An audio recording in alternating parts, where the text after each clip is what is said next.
everyone, and welcome back to Mortgage Q&A with AJ. Today we will be talking about how to go about shopping for the best rate.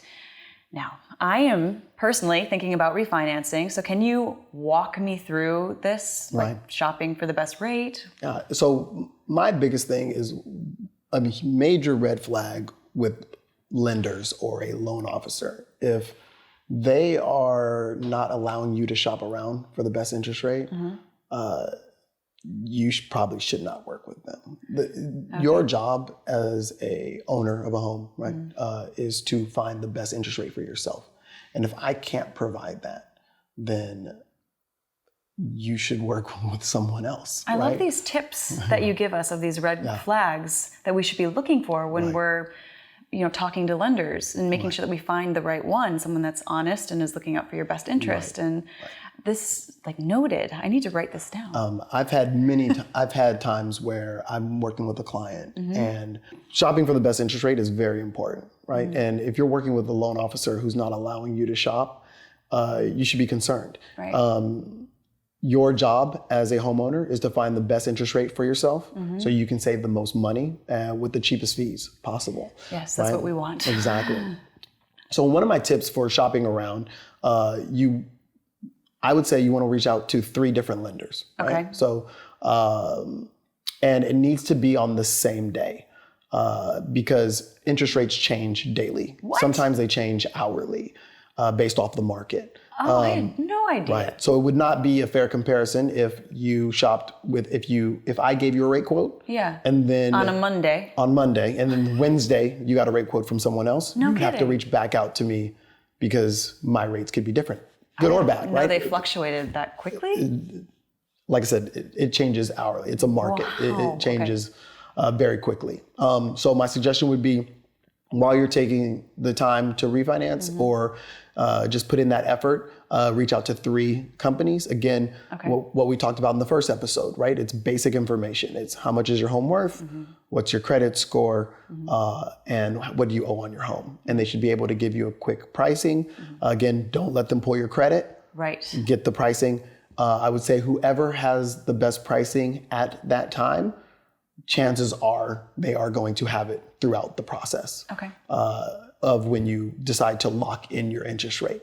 And then, just the more and more detail that you go into, them sending you your loan estimate, confirming what you have, that is definitely going to be your best option at that time. Preferably the 3 lenders, right? It would be, I would say you'd want a referral. You would, so like from a friend or something. Correct. So someone that they trust or that they've gone through before. You would go with your bank, wherever you're obviously banking with, which, right now I'm a huge fan of, obviously I'm a broker. So I think wholesale is the way to go because the way that works is we're shopping around for you for the best rate. Are you more hands-on than a bank would be? I believe so. Yeah. I mean, from the friends that I have that work at banks, I feel like they get your information and then they pass it off to someone else. Right. It's just a bigger... And it takes longer to do. Like right now, we're doing refinances in 11 to 13 days, closing from 11 to 13 days. Isn't that fast? Which is pretty fast. It's really fast. I feel like nothing's that quick. We're getting a lot of appraisal waivers. Which means an appraiser doesn't have to come out to your home and value the home, especially in California. Do you have to apply for a waiver or ask nicely?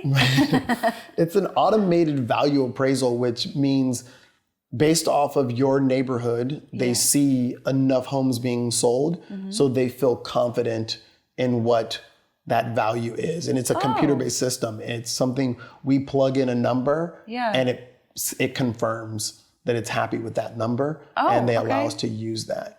I don't know if that started with COVID and with appraisers not going in, wanting to go into the homes. Are you seeing it more now than you were before? We definitely have way more now than we did ever in our industry. Yeah, which is allowing us to close homes, close refinances much faster. Well, and that's an incentive in itself. If you can get through the process quicker. Definitely. Sometimes people are just overwhelmed to start these processes because they know like it can just go on and on and on. Right. And I would say, I mean, obviously with being an expert in the business and being a part of it for 20 years and making mistakes and learning from those mistakes, now we know exactly what to ask our clients for and make the process very seamless and easy. I think that's one of our biggest things with our clients when we're doing refinances for them.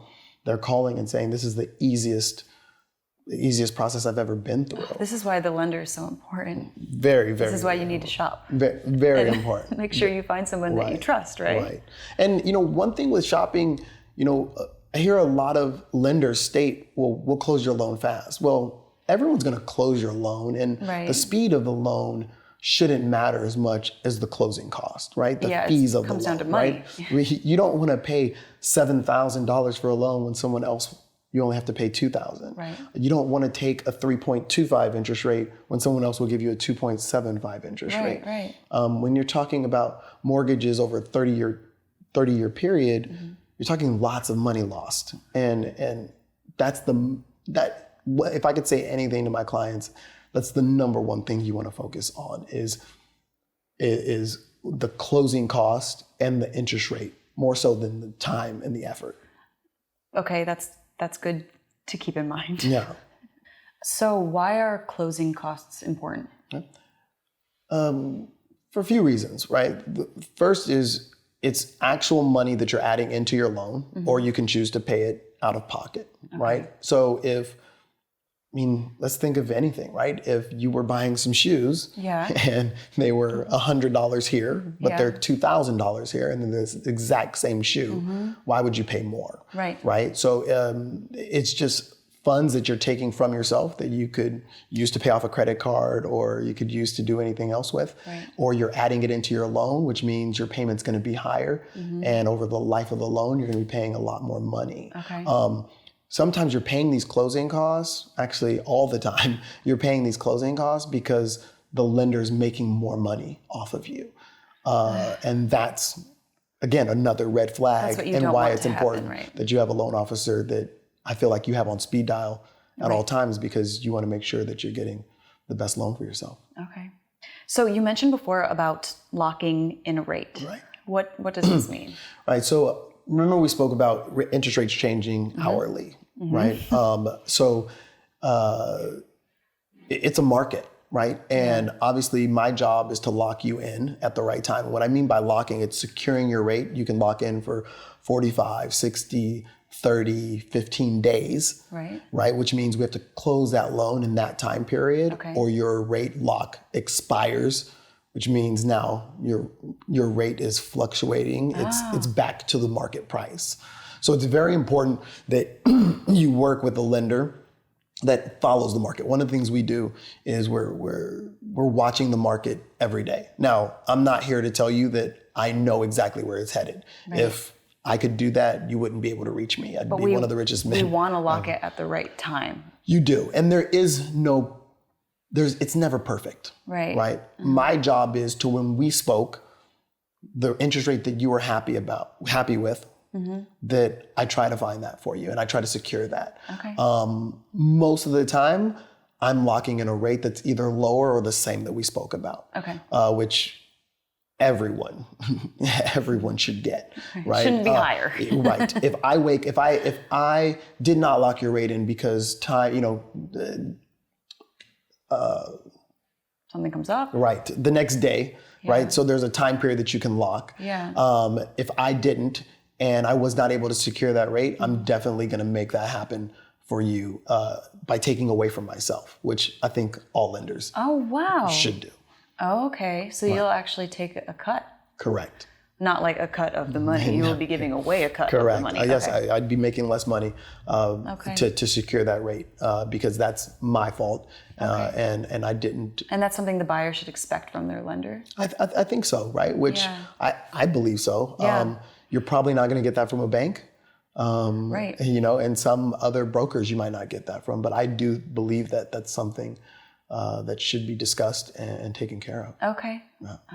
So if I lock in the rate. Does that mean that I have to take the loan? No, you never have to take the loan. The final documents, when a notary comes to sign you, is when you're responsible for that loan, right? When is meaning that you know you want to do it. There's so much more that goes into it when we're refinancing or purchasing. Locking in the rate just means you want to secure that rate on that day. Another good thing is when you lock in a rate, you're not really locking the rate, you're locking the day. So if you change your mind and say, hey, I now want to pay points, which we'll go into in another episode. What are points? We'll get there. Go into another episode. Then you can always do that. You can always change, which again, another episode is that there's several different interest rates. It doesn't mean that there's just one. A lot of people believe that there's just one interest rate, and that's not. And that's on another episode. And that's a whole nother episode. All right, we need to tune into all the episodes. That's what we're learning today. So can you walk us through an example of when you helped a client shop for the best rate? So one example I'd give you is every client that I work with, I always let them know you should shop around.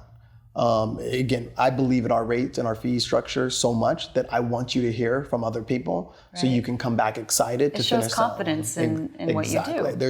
There's no better feeling than being confident in the interest rate and the structure that I'm giving you. And having them come back to you after shopping around as well. Exactly. It's like you want to work together. It feels like you've won, and then also you get their full attention through the refinance process and they're ready to move. Right. And they trust you. Exactly. Yeah. And that's what this is all about. It's feeling that you trust someone enough to say, hey, look, I'm all in and let's get this done. And I'm putting my money in your hands. Exactly. And when that's a big responsibility. So for me, like I said, I direct to say, hey, you can shop around, you should shop around, and here's our estimate. Yeah. And please look around, other places and find out what's going on. And again, I definitely start with your own bank, because that's who you feel comfortable with. You have your money there, right, and you feel like they'll take care of you. And then obviously just however else you want to go about it. If it's Google, if it's a website, if it's radio, whatever, another mortgage company that you've heard of. Wow. And for me, the other thing I do is I have no fear in saying you have a better deal and letting someone take that deal and letting them know, get back to me if they don't follow through. If you feel like they're not explaining anything correctly, please let me know and I'll walk you through it.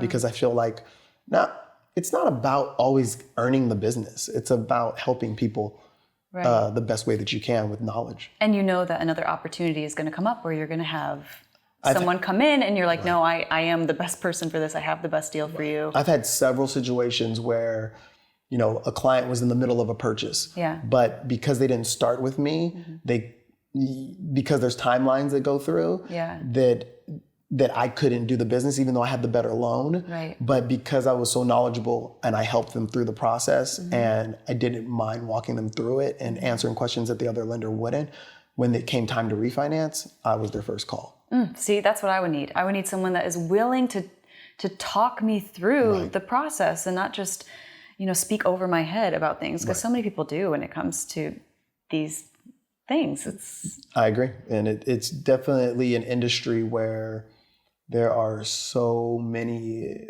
underlined fees, there's verbiage, you can be lost. And I don't expect you to be the expert because you're an expert in your field.